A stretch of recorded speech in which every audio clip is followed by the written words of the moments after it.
Are you looking to connect to other Overwatch players just like you? Be in the know with the latest news around the game and the league? You're in the right place. Welcome to Overwatch Recall, connecting you with Overwatch podcasts. With your host, Glen Totemlydrunk Smiddy.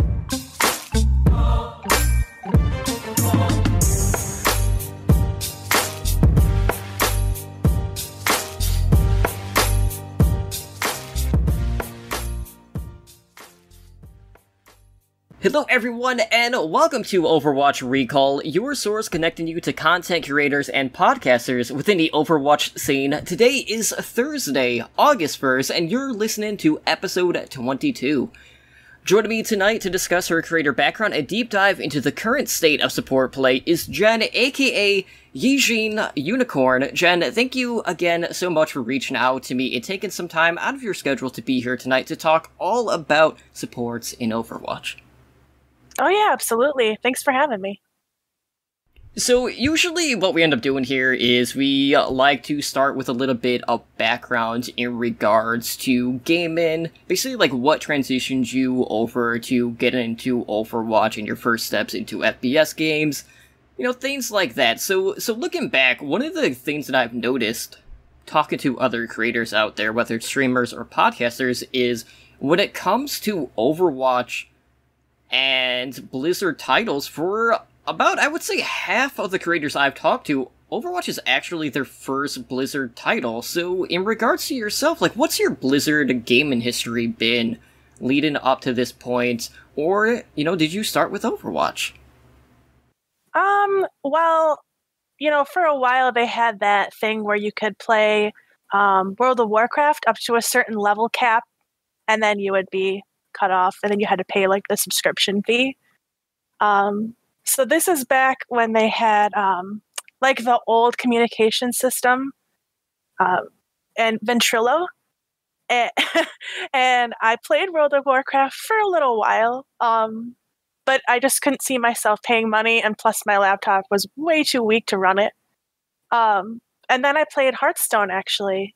I was really big into card games, so there was a while where I played Hearthstone, but I really didn't fully play a Blizzard game for a longer amount of time until I got introduced to Overwatch. So this, I guess, would be like my first hardcore, like I bought into it and like I got merchandise and like, you know, I bought the physical game and then I bought like loot boxes and such. So this is my first time really buying into it, I guess. So what you're saying is you were part of the reason behind Overwatch becoming, what, the 46th game to, I can't remember what number it was, but like we hit $1 billion when it comes to like in-game content sales, which was the 6th time that's happened with Activision Blizzard games. Oh, wow. Yeah, I guess I helped with that. So looking back, like, when were you first introduced to Overwatch? Because that's another thing, like, there's a lot of people that, you know, might have been around since, like, the closed beta, when things were pretty restricted, and then, of course, you know, they open things up a little bit, but it's interesting to kind of, like, look back and see how many creators kind of, like, got into it, even though they didn't have access at the time, and just going beyond that, and now, of course, we have the Overwatch League, so there's, like, all this interest in competitive gaming because of Overwatch. So when did you first get started into Overwatch?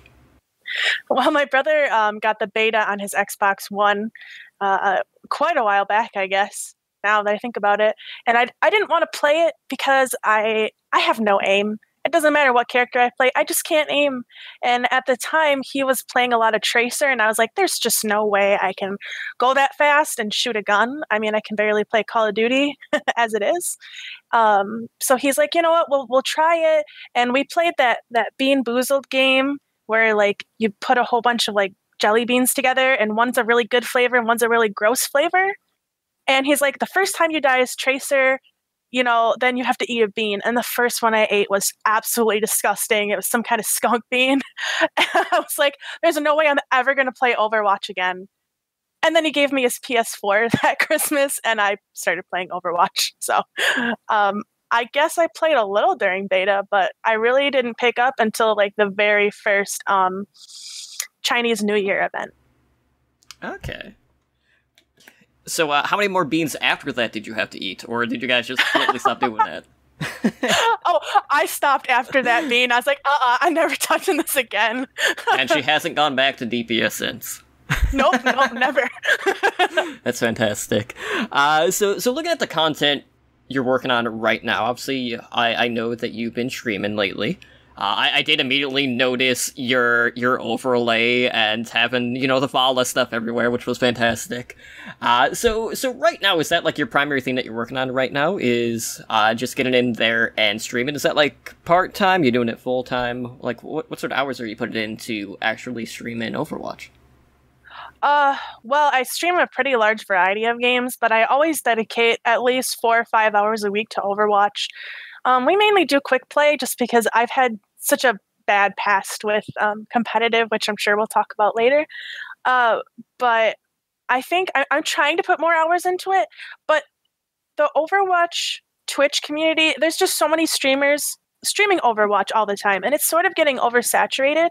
So I don't see a lot of people coming to Overwatch streams compared to maybe games that just aren't picked up as much by Twitch streamers. Mm-hmm. Yeah, and it's crazy too, just looking at the current state of Twitch, at least with Overwatch.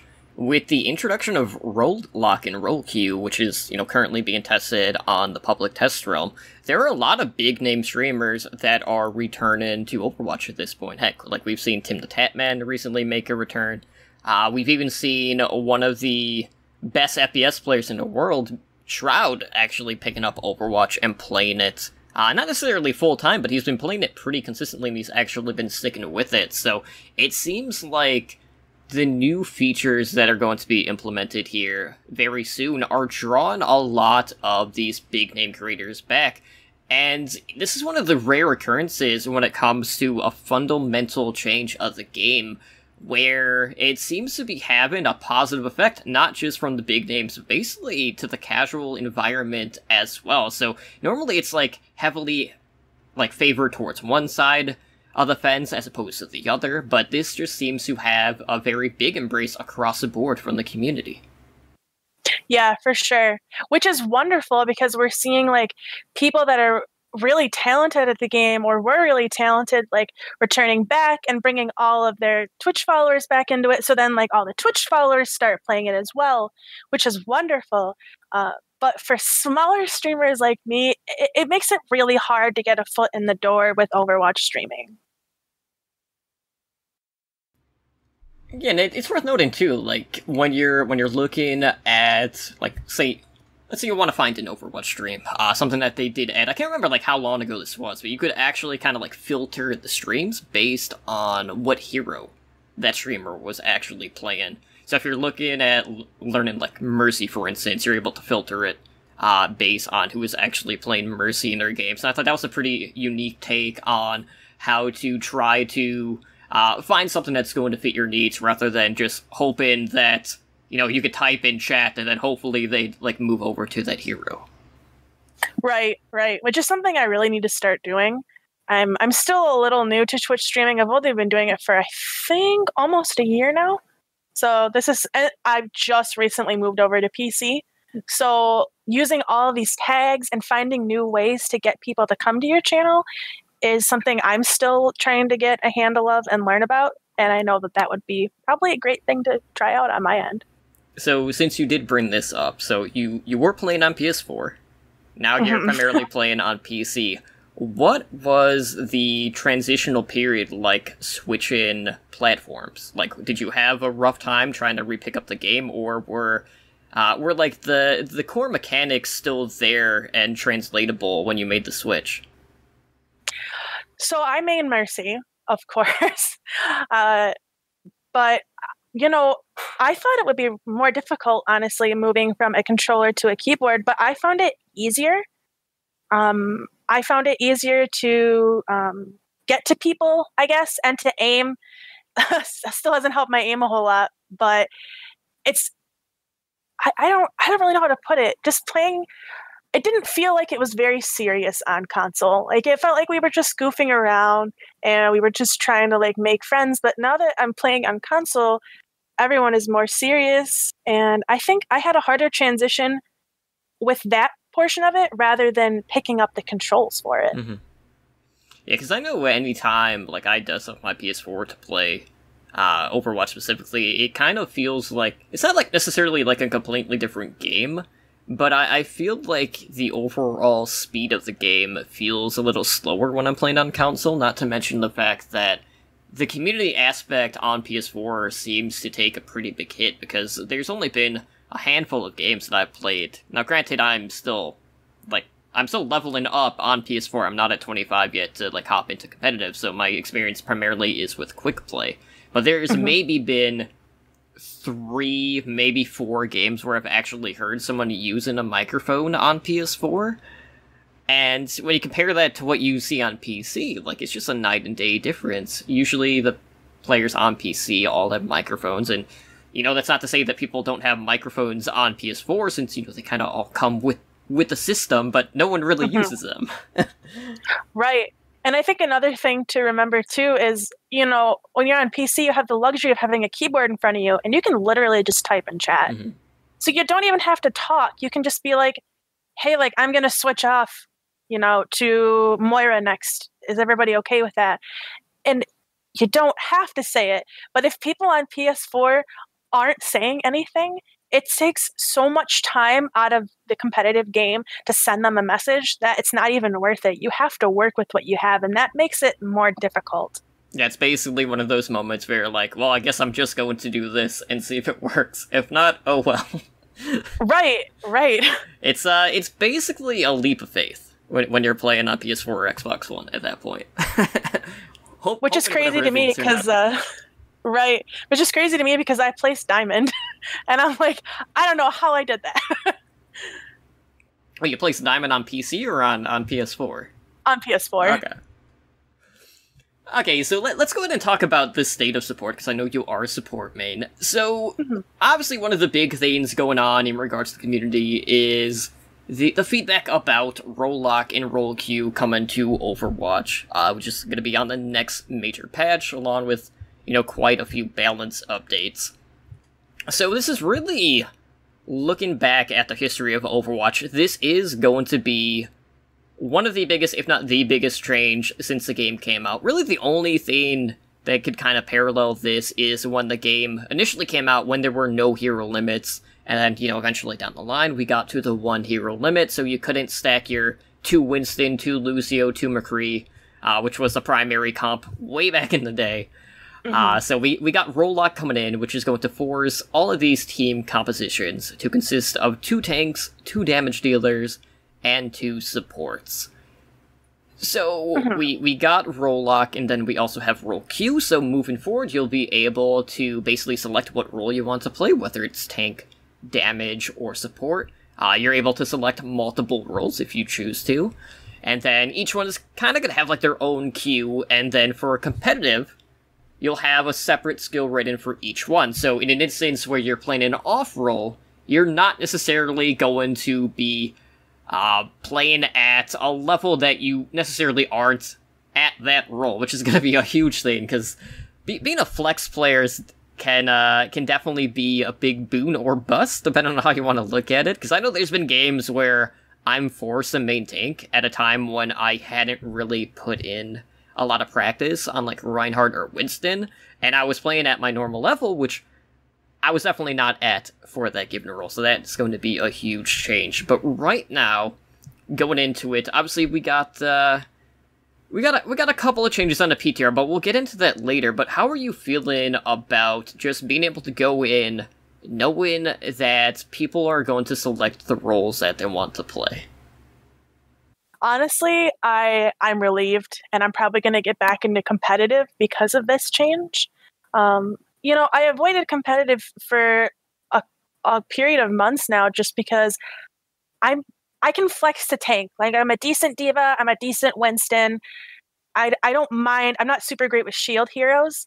I don't mind flexing if need be, but that's not where my strength lies. And when I play competitive, I want to show off the best that I can. So I want to be like the best Mercy or the best Moira or the best Ana that I can be. And I can't do that if nobody else wants to play.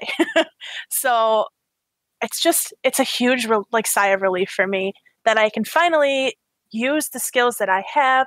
And if I really want to get better at something, then I can go into arcade and practice that hero instead of, having to play it on the fly and then get blamed in the chat because, I can't aim as Ash or something of that. Right, and it is important to note that when it comes to Rollock, that's also going to be coming to quick play. So, one of the things that's always kind of irked me, at least with like the level and experience to get to 25 in order to queue for competitive, is the fact that quick play has always just kind of been its own thing. Like, it's not really teaching you necessarily like the fundamentals of the game. There's gonna be multiple times when, like, you're gonna have 4 people insta-lock DPS, and you might not even have a tank or a healer, and then everyone just kind of does their own thing. Well, they're incorporating 2-2-2 to quick play, so it's not necessarily, like, a complete drastic shift in regards to the actual quality of the game, but compare that to, like, what we are going to see in competitive. So, you're not getting, like, the clown fiesta of yesteryear anymore when Rollock is getting introduced, which I feel like is going to be an easier transition when these players get to level 25. So what they saw in quick play is going to be closer mirror to what they're actually going to be seeing once they enter competitive, which hopefully, like, that's going to be a sigh of relief for a lot of these newer players that are be coming in, especially if you factor in some of the rumors that, Overwatch might go free to play at some point soon. Right. And I mean, a lot of people are already being drawn to the game because of the fact that they can play those roles that they want to. And I think making it free to play would just add more to it. If the game would have been free to play from the start, I know that I would have gotten it like immediately.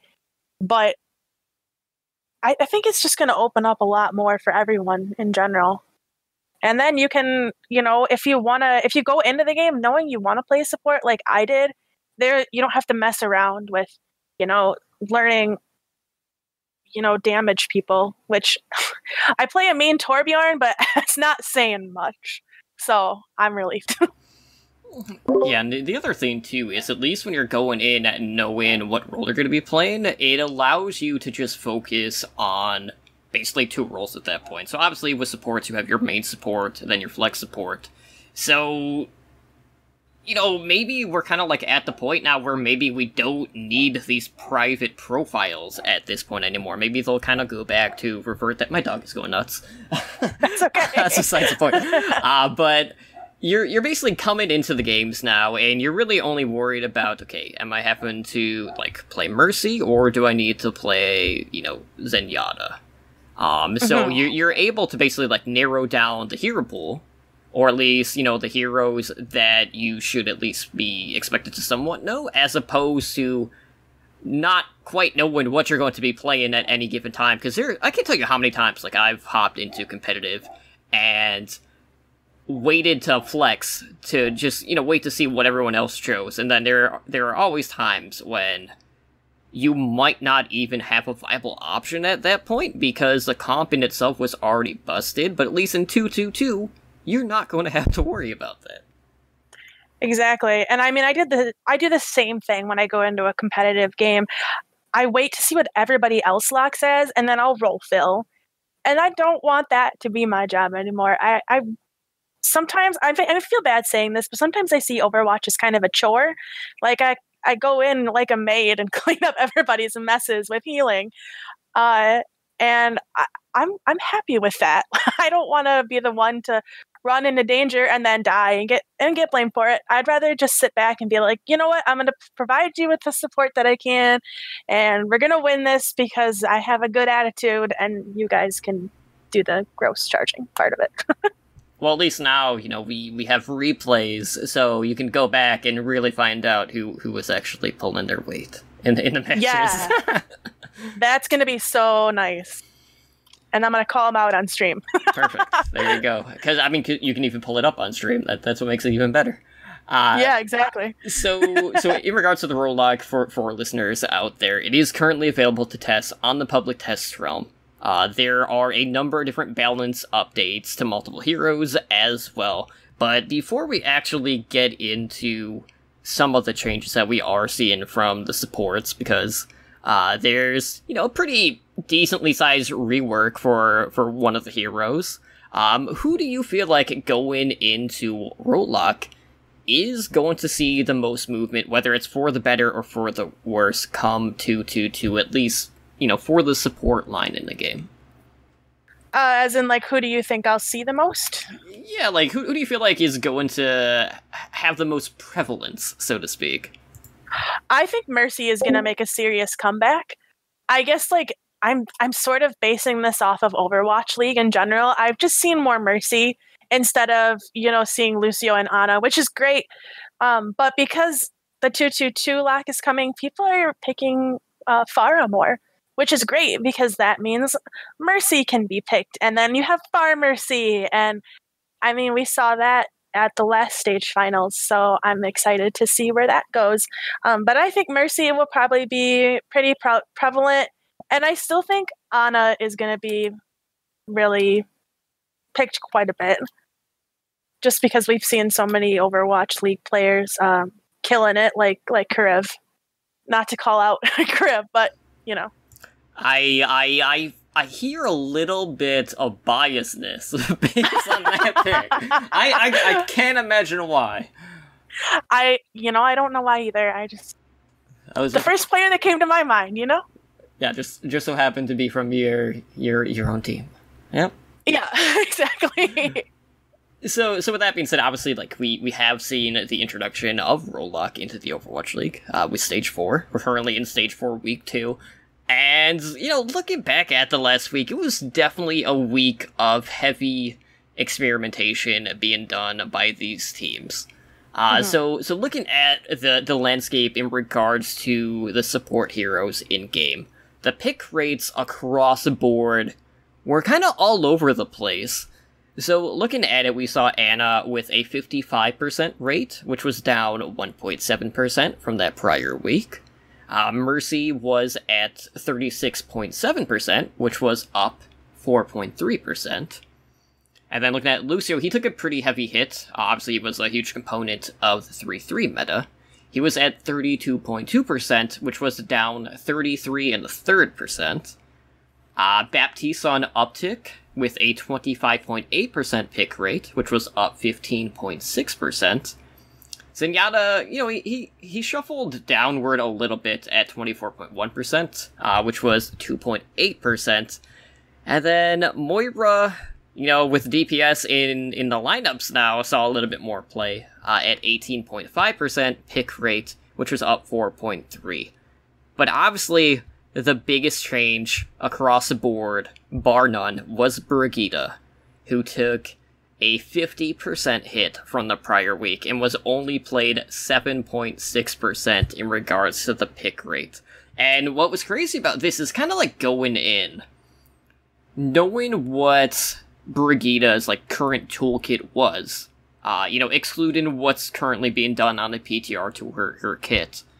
We basically knew she wasn't going to be a viable option, but there were still teams out there that were running her this past week. So were you at all surprised by the fact that we still got to see a little bit of Brig, even if it was, kind of like a minuscule amount when you kind of compare it to the rest of the field at this point?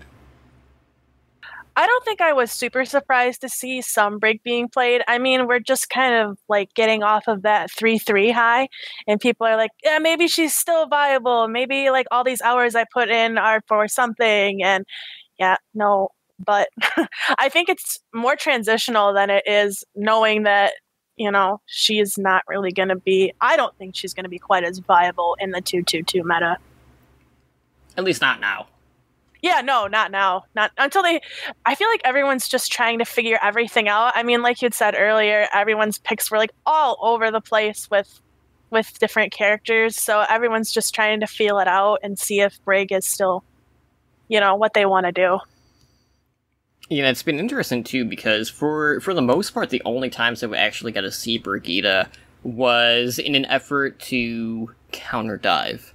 Now, dive in itself wasn't necessarily at the forefront when it comes to the team compositions, but even in a situation when you were running Brigitte Ana or Brigitte Zenyatta, which I saw a couple of times as well this past week.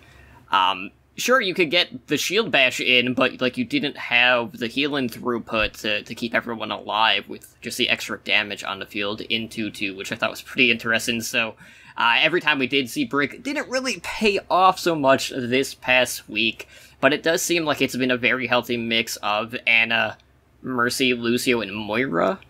You know, there's been a little bit of Zenyatta too for that extra shield pressure, because Orisa is pretty prominent right now, especially in the Overwatch League, and I'm pretty confident that's going to translate to ladder again, just because even right now, Orisa Roadhog is still the primary tank duo right now. Now, in the Overwatch League, that's actually a little bit different, because there's been a pretty even split between Roadhog and Diva play, which is pretty interesting. But, you know, like, how are you feeling about the main supports in the game? Obviously, like, Lucio's still there, but he's kind of been meta for such a long time, and now we start to see Ana and Mercy pop up a lot more. And I feel like with Mercy, I don't think it's necessarily so much the Pharah play. On ladder, I would agree with that, but we've seen so much double sniper coming out where that's kind of hindered Pharah's usefulness, but you're still able to, like, pocket the Widow in this situation with Mercy. So are you assuming, like, we're going to get back to, I don't want to say, like, double sniper necessarily, like, right out of the gate, but do you feel like Widow is going to be a more popular pick over Pharah in order for you to get the full versatility out of the damage boost options? Honestly, yeah, probably. It's sometimes I wonder if they play Widowmaker not because she's great and she's a sniper, but because that's what chat wants to see. I wonder how much of the Twitch chat that they see, like, getting mad about them playing goats and all of that. That's a whole discussion in it of itself, like how mad they get over that. But yeah, I feel like it's almost smarter for people to go double sniper because they're professional players. They spend all this time leveling up, getting their aim at a good accuracy rate that, to me, it makes sense. They're getting those picks, they're popping off, they're catching, or they're capping the point when they need to, and, you know, like, they're gonna, you know, barely squeak in a win, especially if they've got someone like Baptiste to throw down the immortality field. That's gonna be huge. Yeah, I'm just waiting for a little bit more Baptiste play, so we can see the lamp getting thrown down anytime Haxel tries to pull out a Dragon Blade and, you know, dice 27 people up in the series. I don't think that's going to be the answer, despite everyone knowing what's coming. So, yeah, I want to see what the diminishing returns are going to be with Haxel moving forward, knowing how he basically just took over the lobby at that point. But for ladder play, it's worth noting too, like with Mercy, even if we do venture into double sniper, you know, Ashe is still a very viable option because with the damage boost, it does give Ashe that one tap potential that she would lack otherwise against the other snipers in the game. Mm-hmm.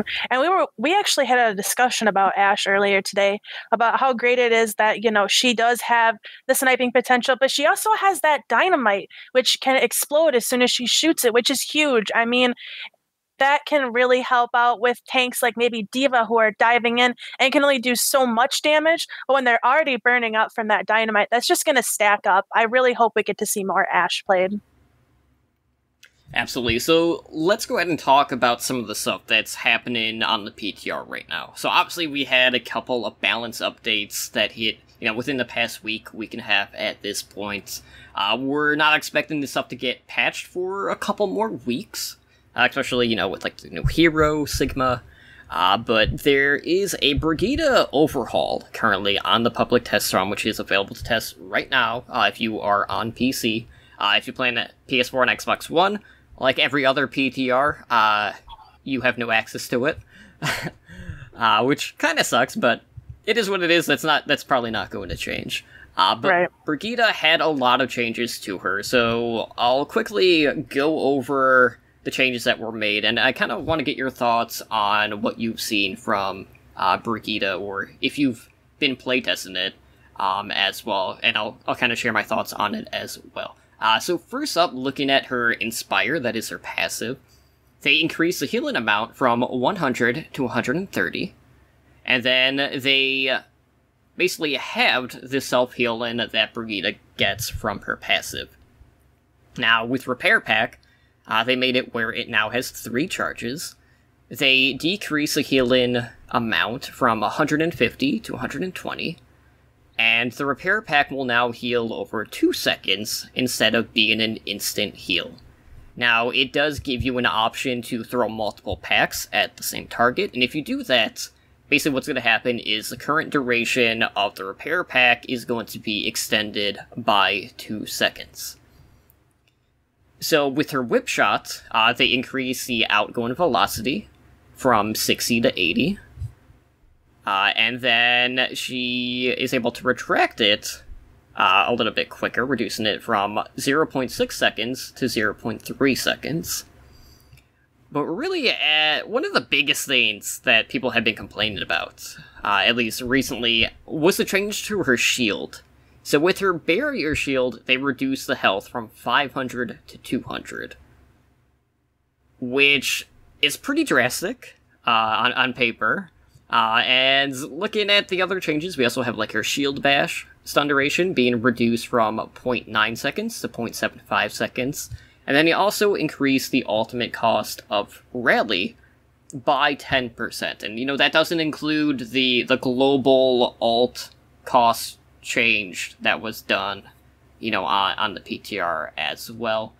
So, ultimates across the board are going to be earned a little bit slower, but there's been a lot of talk about Brigitte's viability right now in 2.2.2, and then where it's going to sit once these changes come through. So what are you expecting to see out of Brig with these changes in place in the future? Well, I don't play Brig. I make it a point not to play Brig. A, because people tell me I look like her, and B, because she's a mini Reinhardt, and I'm just not good with shield characters. Well, see, that's the thing. You really don't have a shield, because it only has 200 health. Which will be huge. Maybe I'll pick her up now. Maybe now's the time. Just don't hold the right click, and you'll be good to go. Perfect. I mean, I already go into things swinging stupidly, so why not?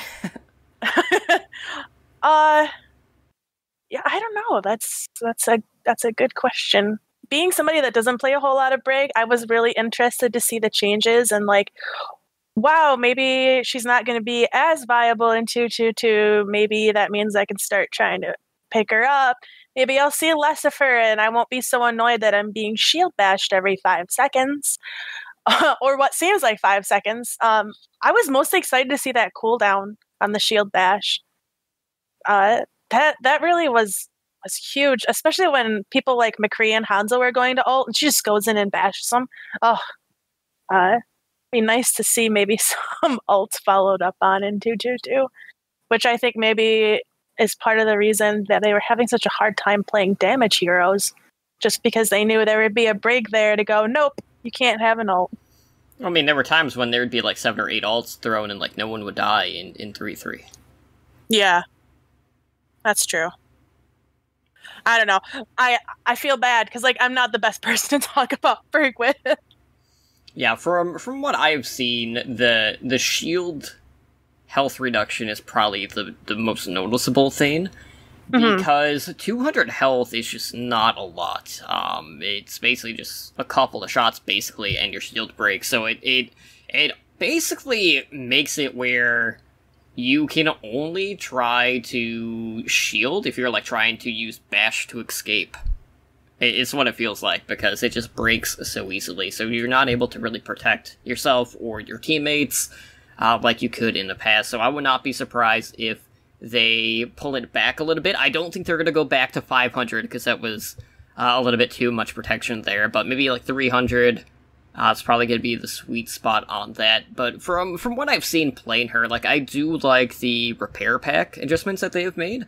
That feels pretty good, but her kit right now feels kind of clunky, because you're so used to kind of being on the front line as, the hybrid tank / healer, and, you're being able to flail away, you can put your shield up, try to get a bash in, And now you can't really do that. You're not able to protect yourself as well as you could in the past, so it just kind of makes it where Brig almost becomes, like, this passive healer. Not, like, passive as in, like, her Inspire, but, like, you're not being able to frontline as effectively.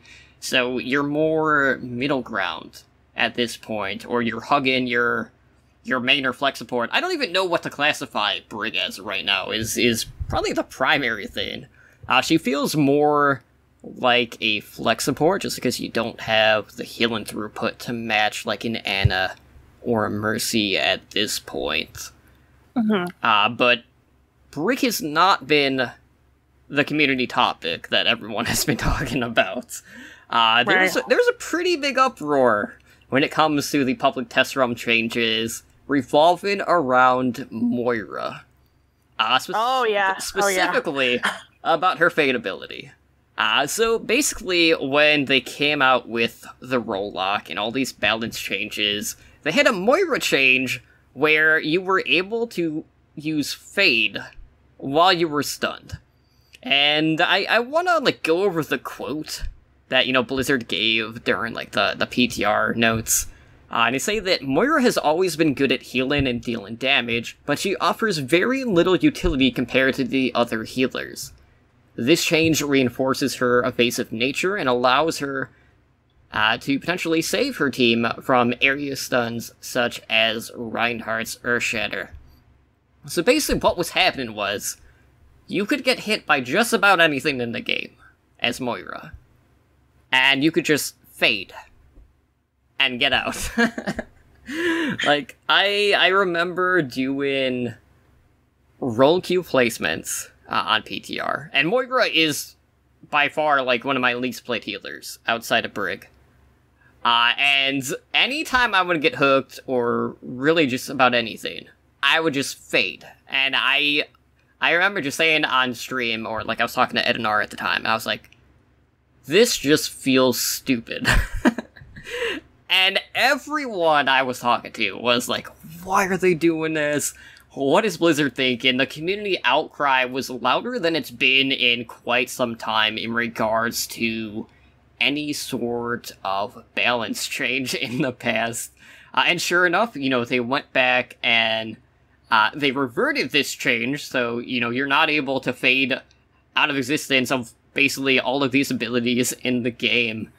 So this is one of the few instances where we've actually seen something change while it's been on the PTR, because there seems to be this common thing that happens with Overwatch when it comes to the patch cycles, where if it's on the PTR, chances are it's going to stay in that iteration, and it's going to be patched to live the way that it was on PTR. In this case, not so much, but I want to get your thoughts on the idea of Moira just being able to have a get-out-of-jail-free card, so to speak. I actually, Moira is my second most played healer, so this is a topic I can actually talk about. So the healers that I play are Mercy and Moira, right?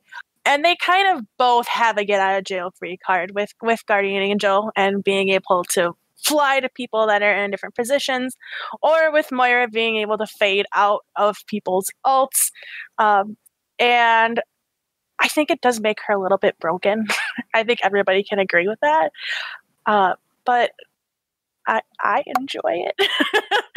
And I know it's probably going to be something that's changed, and, because everybody complains about stuff at some point, but this is this is a classic case of it's fun to play with. Yeah. Terrible to play against, because you hate to be the roadhog to, like, hook in a Moira, who can be slippery at times already to begin with. So to land that hook, only to have her fade away, and then you to be sitting on, the cooldown all over again. And then you're just like, well, that happened. I guess it's back to the drawing board and trying to, poke again. Right, and I mean, we're probably going to see a lot of teams, like, playing dual Moiras, which I think we did see some last week with Overwatch League, with both teams running a Moira as flex, which was interesting. But two wrongs doesn't make a right, so, if they're both running Moiras, it's still it's a little broken on both ends. Well, luckily we don't have to just fade out of everything in the game, so we'll see if they make any other adjustments to her toolkit. But I do expect Moira to have a very healthy spot in the meta when it comes to ladder play. Obviously, Moira tends to be probably more common at some of the lower elos, and tiers in ladder, just because you're able to do a lot of damage as well as do a lot of healing, and of course that also factors in the fact that chances are whenever someone's gonna look at the kill feed, someone's gonna be complaining that you're damaging as opposed to healing. Even though, you might have, gold in both. That's classic Moira. That happens all the time. So, I don't think that's going to change anytime soon, regardless of what other changes that they may have in store for her moving forward. But when it comes to, the support line, is there anything else in particular when it comes to the state of where heroes are at right now that you want to talk about? I guess I'm really interested to see Sigma. Well, I'm excited to see what he can do in game. I'm excited to see what changes it'll bring to the lineup. And yeah, I would just like to know more about him in general. I'm probably telling you this a little late into the game, but this is so crazy probably. I've never been on the PTR before. Mm-hmm. Because when I originally came off of the PS4, I was like, oh, cool. At first I was like, I'm not going to buy Overwatch again. I already bought it on the PlayStation. I said that buy it on the PC. First 4 times, okay? Yeah. I'm like, I have almost all the skins on PlayStation. I'm not going to switch over to PC. And then I did it, So, to me, just hearing about the things that are happening on the PTR and seeing all the changes and hearing it from other people, it fascinates me, but I've never even downloaded the PTR part of it. So maybe that's something I should look into so I'm not so behind on the times. Well, it's more, to start with, the PTR is there. I don't feel like there's a huge chunk of the community that actually participates on the PTR, which is always one of the things. But it's always nice to know or get a general idea of what direction the development team is taking. More so when it comes to balance updates. So obviously with role queue and kind of the first sweep of balance changes are a pretty big deal. Because we're basically entering brand new territory for the game. Everyone's going to be trying new things. Obviously we gotta do heroes. Everyone's trying to figure out what sort of tank is Sigma. Why does he not have shoes? Life's greatest mysteries. We don't know. He floats, so, that doesn't necessarily mean that he doesn't need shoes, but that's kind of besides the point. But it's one of those things where you at least have a good idea going in what you should be able to expect when things go on live. And that's really one of the key things. So, for me personally, when it comes to the PTR, I'll usually hop on, I'll check it out. I don't always stay on the PTR that long. So for instance, with the current PTR phase right now that has role queue, this is the most I've been on PTR ever. Probably more collectively in this test phase as opposed to the lifespan of the game, just because of how big the changes are at this point. And just the state of the game on PTR and seeing the health of the games.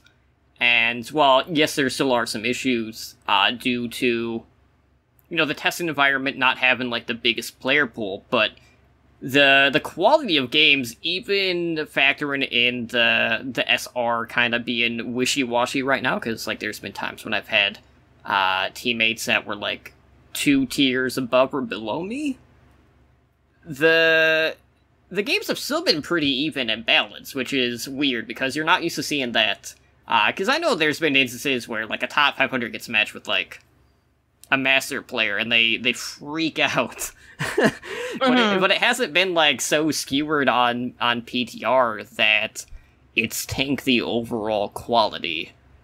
So even with someone that isn't an ideal platform to kind of test on, I feel a lot more confident going into patch, it's like 1.39 with the role lock.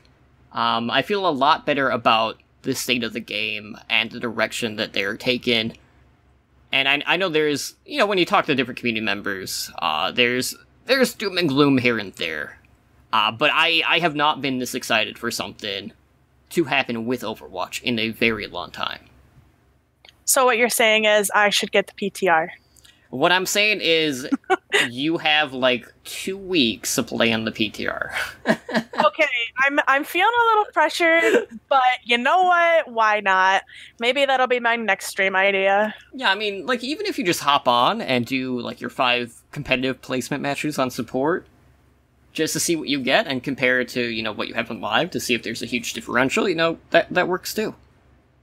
Because that's all you have to do is 5 placements. Now granted, like when we go into ladder play in the future with role lock, you are going to get more competitive points if you finish placements on all 3 of the roles.